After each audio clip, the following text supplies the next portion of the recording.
ఇప్పుడు ఈ సాస్ ఇవన్నీ పడ్డ తర్వాత మనం ఇందులో కొంచెం బాయిల్ వచ్చేసిన తర్వాత దీంట్లో క్యాబేజ్ ముక్కలు వేసేసుకుందాం.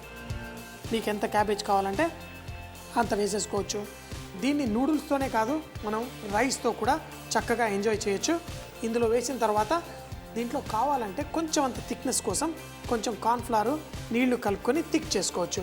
అయితే నాకైతే ఇందులో జీడిపప్పు కూడా వేసుకుంటే చాలా ఇష్టం. మేము హోటల్లో అయితే ఎప్పుడు చైనీస్ కిచెన్లో జీడిపప్పు ఫ్రై చేసి రెడీగా ఉంటుంది. నేను ఏది చేసుకున్నా ఎండుమిరపకాయలు వేయించినవి, జీడిపప్పు కొన్ని వేసుకుంటే మంచి టేస్ట్ వచ్చేస్తుంది.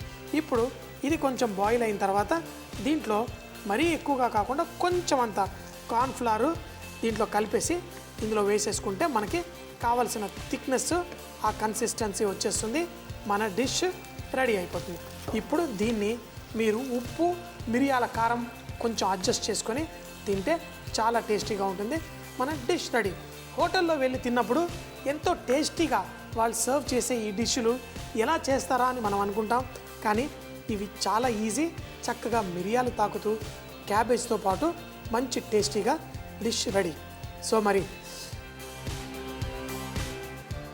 చాలా చాలా మంచి ఫ్రెష్ ఫ్లేవర్స్, అంటే మనం క్యాప్సికమ్ కూడా చక్కగా మెరుస్తూ ఉంటుంది, క్యారెట్ ముక్కలు కూడా మెరుస్తూ ఉంటాయి. చికెన్ పర్ఫెక్ట్గా కుక్ అయి రెడీగా ఉంటుంది.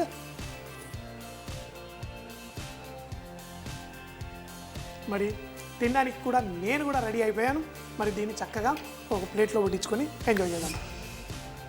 చికెను అన్నీ క్యాబేజ్తో పాటు ఎంతో టేస్టీగా ఉంటుంది. చాలా సింపుల్గా మన ఇళ్ళల్లో ఎట్లా చేసుకోవచ్చో చూడండి.